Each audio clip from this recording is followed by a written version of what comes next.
Are you ready to thrive? As a trauma therapist, author, yoga instructor, and healed human, I personally and professionally know what it means to live stuck in survival mode.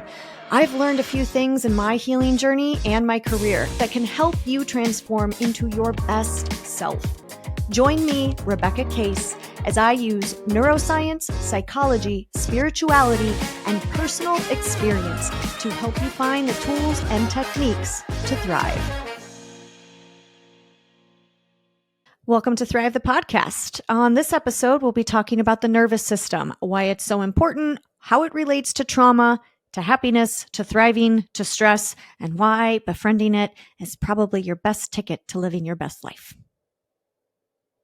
So why do I talk so much about the nervous system? Probably on every podcast episode on this pod, you're going to hear me say the words nervous system.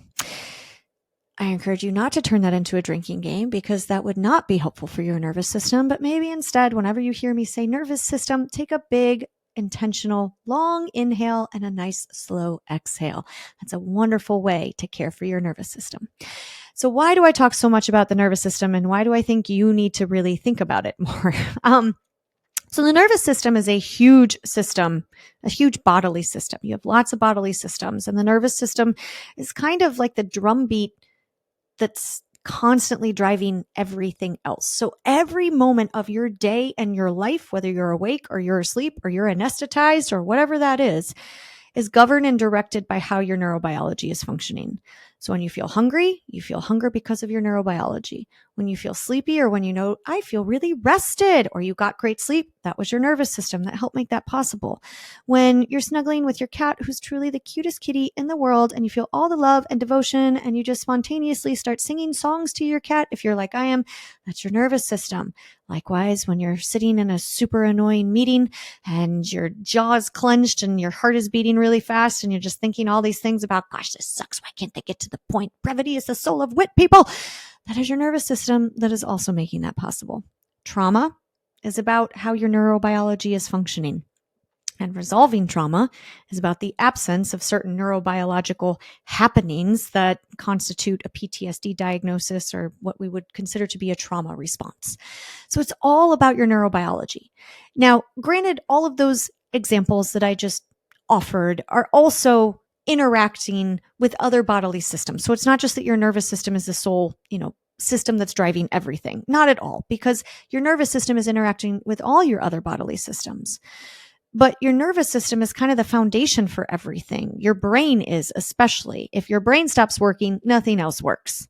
So your brain and your nervous system help to regulate your heart rate and your breathing and your body temperature, your immune system, your endocrine system. And it's your neurobiology that allows you to feel feelings and bodily sensations. And it is your brain that then perceives those feelings and bodily sensations and puts a label on them or gives a narrative to them. So your nervous system experiences a set kind of experience when it comes to happiness, and your brain perceives those feelings and those bodily sensations, and your brain says, this is happy. Likewise, your nervous system produces kind of the discomfortable feelings that come along with anxiety. Your brain interprets those feelings and sensations and says, this is anxiety. I am feeling anxious. I am feeling overwhelmed. I just can't take it. If we recognize that our neurobiology is the constant thing that is directing and governing and filtering and interpreting every moment of our life, then your neurobiology shouldn't be the afterthought. It shouldn't be a thing of like, oh yeah, and I have this nervous system and sometimes I think about it. I encourage you to start living a life in which you put your neurobiology at the forefront of the helm, where you're constantly thinking about how is my nervous system experiencing this and how do I want to experience this? What do I want for myself? And how do I engage with my neurobiology to get those desired outcomes? You can't really work against your neurobiology. If you get terrible sleep, you don't prioritize your sleep, you feed yourself a bunch of sugar, processed food, if you are in a bunch of toxic relationships, if you don't get enough sunlight, if you don't move enough, you're not feeding your neurobiology the nutrients that it needs so that you can be your best self. Just like if you put a plant in a dark room and maybe you gave it some water, but you didn't give it any light, it's going to impact its ability to thrive and grow. And your nervous system is the same. So you can't think, I will sleep when I'm dead and I'm just going to live on fast food. And it doesn't really matter if I'm doing things for my emotional wellness and I don't ever get any movement or physical exercise. And you know what? I can find a hack to hack my neurobiology, regardless of all those things that I'm putting into my body or that I'm not putting into my body. And I can get my nervous system to work like a machine.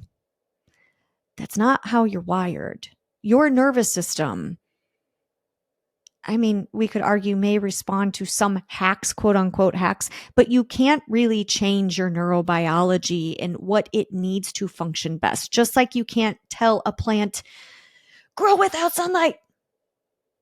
There's no hack to make a plant grow without sunlight or without water, without the things that it needs to grow. You just can't change its DNA. And you can't change your DNA either. Now, that is not to say that we cannot influence our neurobiology for better or worse. We absolutely can. We can do things to build new neural networks. We are absolutely doing this when we engage in activities that we make habits, and eventually the habit just becomes a standard.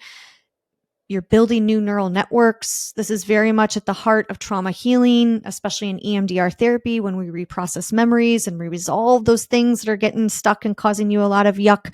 We're helping to build new neural networks. But there is no magic pill. There is no like, do this and in 5 seconds have new neural networks and live your best life. Like, your nervous system just doesn't work like that. Your nervous system responds pretty quick, but there's no magic poof kind of thing to do that goes from I'm living a life in which I'm toxically stressed all the time to today I took this pill or I waved this magic wand and all of a sudden I'm living my best life. No, you got to show up and you have to train and do the things that your neurobiology is asking you to do so it can do what it needs for you. When you understand how your neurobiology works, you can work with it instead of against it.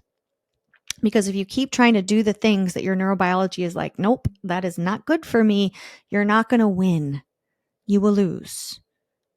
So with that, let's get curious about how we can work with our neurobiology. So your nervous system is a huge system. And sometimes when I look at pictures of neurons and when I look at pictures of the nervous system, I'm reminded of images from outer space, from the James Webb Telescope. I mean, it is amazing to think about how expansive this like little universe is within our cells, within our bodies, underneath our skin. And you have 1 trillion neurons, 1 trillion nerve cells. So neurons are nerve cells. You have more nerve cells than you will ever have in your life when you're born. And those nerve cells die off through a process called pruning based on which neurons are used. So the body, you come into this world with like, here's a ton of resources. And depending on which neurons you use and how neurons fire together and form kind of connections and synapses, some neurons get shed because your body's like, I don't need that anymore. And other neurons kind of hang on and you build new neural pathways with those. Your nervous system is constantly transforming. It's constantly evolving. It's constantly changing. And it's always responding to the stimuli that you are coming into contact with. So your nervous system is kind of like your safety keeper. It's always looking out for your safety. And it's examining or appraising the stimuli that you come into contact with in your external environment. It's also reading all the stimuli that's happening inside your body, like your hunger level and pain and thirst and how rested you are and your feelings and emotions. And it's also appraising and assessing stimuli that it comes into contact with between you and other people. So when you interact with somebody and you immediately have this sense of, I really like them, they make me feel good. Your nervous system was appraising or reading some information in that interaction that it told, that it assessed as this is safe, this is good, so I'm going to feel good about this. And likewise, if you didn't feel that, this doesn't feel good, this feels unsafe, this feels scary, then you feel that in your neurobiology. Your nervous system is constantly reading and appraising stimuli that you come into contact with. And it does so in a way to quickly assess your safety. And based on what it appraises, your brain will often make an unconscious decision as to what you need to best get through that situation, whether it's something really stressful or a life or death situation or something really pleasant and wonderful. And so your brain is like this super predictor machine. It's always making predictions about what might be about to happen or what could happen or what resources you'll need or how to respond to that. So think about, for example, when you're in a conversation with somebody and they're explaining their side of the story. Maybe it's a little bit of a heated conversation. So maybe there's a little defensiveness there. You're a little guarded and you're not fully listening. Your brain is already making predictions about what you're going to say next. Or you're home alone and you hear a thud, a bump in the middle of the night, something that you don't expect to hear in your house. And all of a sudden your brain starts going through all these predictions about what that could be. Was that the cat? Was that somebody breaking into my house? Was that something that fell off the table?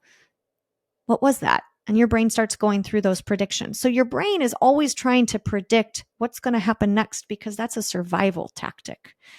The better you can predict what may be about to happen, the better you can gather your metabolic resources, your internal energy and resources, and plan and strategize and do whatever you need to do to best get through that situation.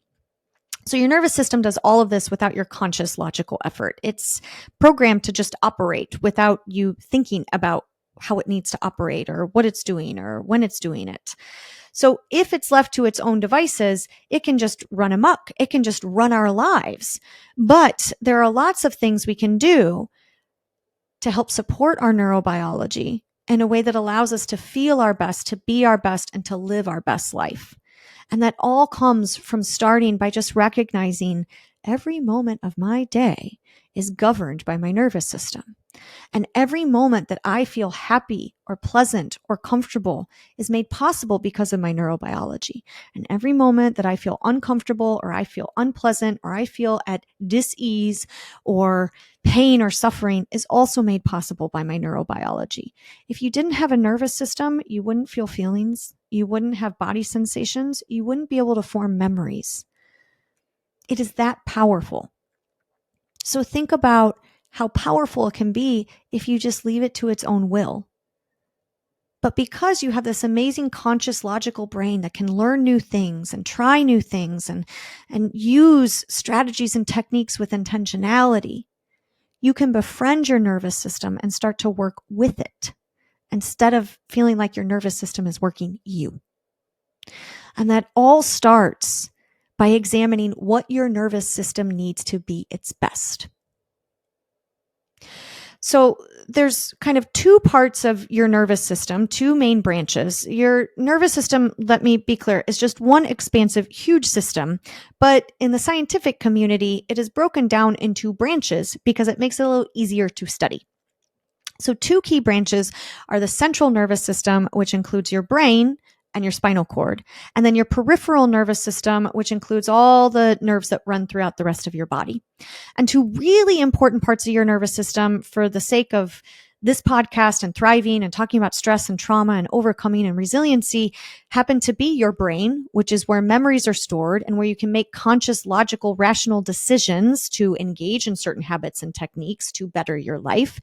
And also your autonomic nervous system, which is a part of your peripheral nervous system. So your autonomic nervous system, I sometimes think of as your automatic nervous system. It just responds, it just reacts. And your automatic nervous system or autonomic nervous system is where the responses of fight, flight, freeze, and collapse live. Or you might think of it as fight, flight, freeze, and faint. So you've probably heard of those as stress responses or trauma responses. When our nervous system gets really overwhelmed, it's perceiving something is really, really dangerous. Oh my gosh, you are being attacked by a pack of kittens. Terror floods your every being and inch of your body, and you move into fight mode and you try and fight these little kittens off, but they are one ruthless pack of kittens and you can't fight. So then you try and run, but you can't run because there's so many of them. And all of a sudden you're covered in these tiny little fur balls with these sharp little dagger teeth and claws. Oh my gosh, kittens are so sharp with their teeth and claws. And all of a sudden you're on the ground, you're pinned down. You feel that the end is near. Undoubtedly, this is how it happens. This is how you go. And so your body, your nervous system says, you know what? I'm out. Let's check out. And so you go into kind of this freeze and collapse space inside where you're able to dissociate from the terrible things happening to your body, and you're able to check out and numb, and you might even completely forget what has happened. Now, those survival responses are really useful in times of imminent stress and danger, but those automatic, autonomic responses are not necessarily so helpful when your toddler is having a meltdown in the grocery aisle, or when you're stuck in rush hour traffic and you're about to pull your hair out and you want to flip off the person who just cut you off. Those kinds of responses will just automatically happen if you don't learn to govern your neurobiology, because that's just how your nervous system responds. Your nervous system may not perceive the difference between the toddler meltdown in the grocery aisle and the rabid pack of kittens. I'm using this for no shock value. I really hope nobody listening to this has actual trauma of almost being attacked and killed by a pack of kittens. If you do, I'm really sorry. I should have started with a trigger warning.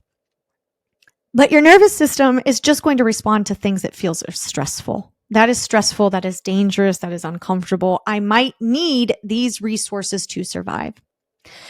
So the relationship between the brain and the autonomic nervous system is really significant because this is like a bi-directional pathway. So your brain communicates to your autonomic nervous system, and your autonomic nervous system communicates to your brain.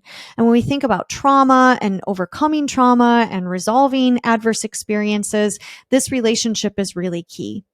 So trauma memories, in episode 2, I talked a little bit about implicit memory, and that trauma or unresolved toxic stress that continues to muck us up is held in implicit memory in your brain. And those implicit memories, when they get activated, so they're held in your brain, they get activated in your brain, and then they make the autonomic nervous system start doing its dance of fight, flight, freeze, collapse, or faint. So when you're in the grocery aisle and your toddler starts having the meltdown, maybe it triggers an implicit memory of feeling out of control. Who knows what it's about? It doesn't have to be specific to a trauma memory you have related to a grocery store or a meltdown or a small child. It can be similar to a feeling state that experience evokes, to body sensations, to sounds. Maybe it reminds you of you being a little kid crying and having meltdowns and what happened when that happened, or what didn't happen when that happened. Who knows? It can be about all kinds of things, because those implicit memories can get activated because of similar places or people or smells or sounds or tastes or textures or body sensations or feelings or even thoughts. All kinds of things can activate those trauma stored implicit memories. So all of a sudden that memory gets activated and your nervous system immediately says, this is like then, it's happening again. And so these are the responses I need. And so all of a sudden you are going into a freeze mode in the grocery store while your toddler is having a meltdown, or maybe you totally faint. That would be really unfortunate. Your toddler's having a meltdown in the grocery aisle and you just pass out like a fainting goat. That would be really difficult for everyone else around. Again, hopefully no shock value, and that's not really happening to you. If it is, I'm glad you're listening to this podcast. So this is a relationship that happens between your brain, your memory networks, and your autonomic or automatic responses. And so the goal in thriving and becoming a more resilient human being is getting more control over those really quick knee-jerk reactions that otherwise happen automatically in your nervous system, of slowing down that process, of learning skills and techniques to use. So when you're in the grocery aisle and toddler starts having a meltdown and you feel yourself get wobbly on your feet, you have been practicing the art of deep breathing, which is a for sure way, legitimately, I'm not making this up, it is a for sure way to regulate your autonomic nervous system. We'll talk more about that in episodes to come. But breathing is hardwired to your autonomic nervous system. And so how you're breathing can kind of be good or bad for how your autonomic nervous system is functioning. So maybe you use some deep breathing skills and you have a mantra in your brain you've been practicing, like patience, patience and tolerance, patience and tolerance. This is just a moment in time.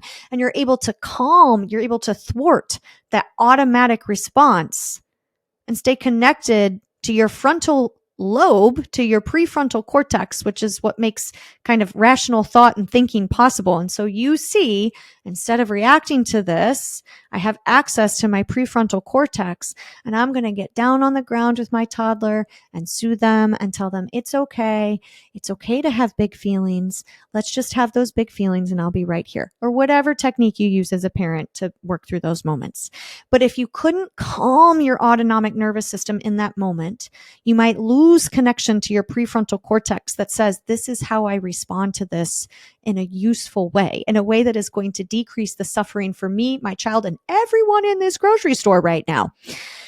If you didn't have access to that, you might faint like a goat, or you might scream, or you might yell, or you might become kind of that spectacle of like, this is not how to handle a meltdown in a toddler, right?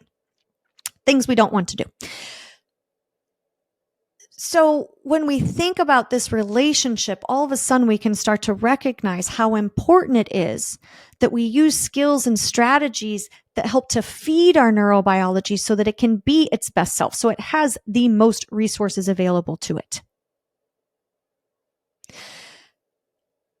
Sometimes out there, and I'm sure maybe you've come into contact with this because if you're listening to this podcast, I'm assuming that you've probably read some self-help books or you've done some therapy, or, that social media algorithm is stalking you with lots of courses and techniques and videos and reels and things like that on how to cope and how to deal with life. And there's this kind of belief out there in the field of psychotherapy and the self-help world that it's all about the body and that we should forget about the brain, that there's top-down strategies which involve the brain, like cognitive behavioral therapy is something that a lot of people consider to be a top-down strategy. It's very cognitive. It's very heady. And then there's bottom-up strategies that allegedly focus on body-based techniques. So using things like breathing and yoga and grounding and shaking and things like that to regulate your body. And sometimes it creates kind of this dialectic where we feel like the brain is our enemy and it's all about the body. And they're one system, y'all. It's the same thing. The only way that you know you're having sensations in your body is because your brain perceives them. So I just think we really need to get away from this belief system that like top-down strategies are bad or the brain is bad. Oh my gosh, your brain is your most powerful resource available to you. It is so incredible. It's so intelligent. You can feel feelings and have experiences and memories and fall in love and learn new things because of the power of your brain. So don't see these two as enemies. See them as one and the same. I heard a scientist recently say that it's not the body that keeps the score. It's the brain that keeps the score, and the body is the scorecard. So the way we store trauma, the way we re-experience adverse events happens because the brain is keeping a tally of those experiences. The brain has stored those experiences in memory networks. And it causes certain states and experiences in the body that happen because of your neurobiology that we experience as this is anxiety, this is panic, this is, craving, this is despair. So see it as all one and the same. And it's something to befriend. It's not something to try and dissociate from. It's not something to try and hack. Your neurobiology is, in essence, who you are on many levels. So here's a couple of things that your nervous system absolutely needs, just like a plant needs to grow. And if you're not doing these things, you're simply not feeding your nervous system the things it needs to thrive and be its best self. There's just no way around it. So your nervous system, first and foremost, needs sleep. Sleep is the pillar of health. That saying, I will sleep when I am dead. You are going to die a whole lot sooner if you don't sleep than if you did prioritize your sleep. That is proven in the research and science. Sleep is the pillar of health. Sleep is an incredibly regenerative, magical thing that we just have the ability to do. And we kind of put it as an afterthought. If you focus on your sleep, I'm not saying that all of your problems are going to go poof, but it'll probably make everything even just a little bit better. So sleep hygiene is really important. Now, how much sleep we each need to get can vary. I personally need a solid 7 to 8 hours of sleep every night. And if I don't get that, I just wake up and I feel kind of like hung over in my nervous system. I just feel anxious, even though I have nothing to be anxious about. And I just know today's not going to be an A+ day because I didn't get enough sleep and my nervous system just is not firing on all cylinders. So think about how many hours you need to feel most rested. Ideally, you're sleeping in a dark, quiet, cool room free of distractions and noises. It's best if you try and get to bed at the same time every night, not like it's Friday night, I'm going to stay up till 3 a.m. That's going to muck up your sleep cycle. I'm not saying like never do those things, but this is just what the research shows.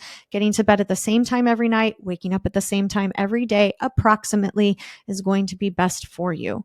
So sleep hygiene, you may roll your eyes, like I've heard all about that, but a lot of people are like, I know about sleep hygiene, but I find that a lot of people like don't actually practice it. So sleep is the number one. It is the pillar of health. If you're not sleeping well, everything else is going to crumble. When you get good sleep, it allows your memories to consolidate. So just not getting good sleep is going to put you at risk of having those memories getting stored in implicit memory. It's going to make it more likely because your brain didn't get the time it needed to digest those experiences. Sleep is also an important stage for the immune system. It's when our cells go through regeneration. It's when like everything in our body kind of heals. And if we don't get enough sleep, we're more prone to a plethora of mental health conditions, of physical conditions. You're more at risk of diabetes and heart disease and sleep apnea and breathing problems. I mean, all kinds of things. So sleep is number one, y'all. If you don't do anything else I talk about in this podcast, please just prioritize your sleep. Additionally is nutrition. What you put into your body matters. Now, I'm not going to say healthy food versus unhealthy food because it's all food. It's just about how nutritious it is for your body. So, and I'm also not on this kick of, like never eat sugar, never have a piece of cake. Oh my gosh, y'all, if I could eat like chocolate cake for breakfast every day and that was a health food, I would be the first on board.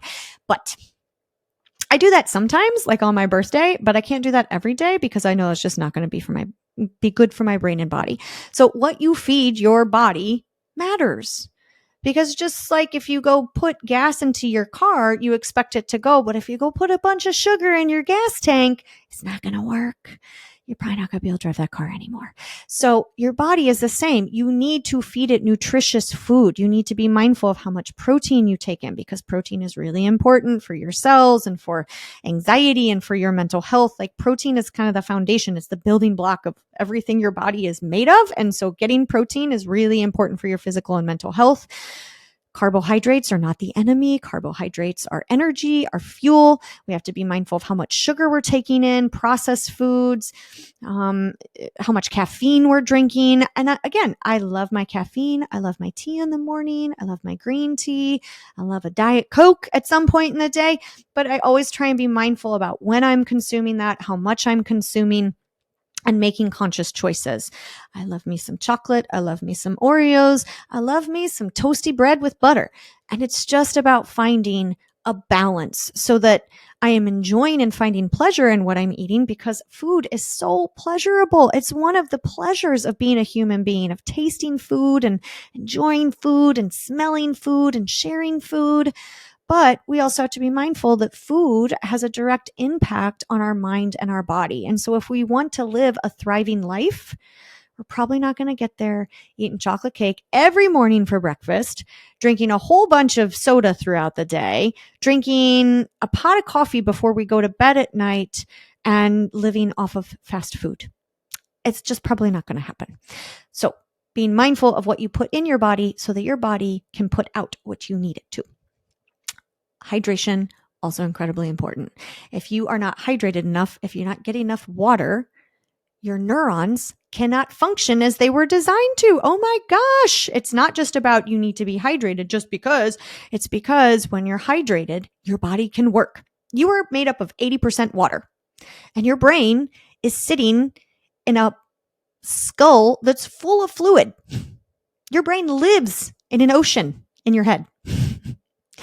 So if you don't get enough water, you're drying out your brain, you're drying out your nerve cells, you're drying out your body, and your nervous system communicates through electrical impulses. And you need the right balance of water and salt and hormones and a number of things that allow your nervous system to communicate efficiently, effectively.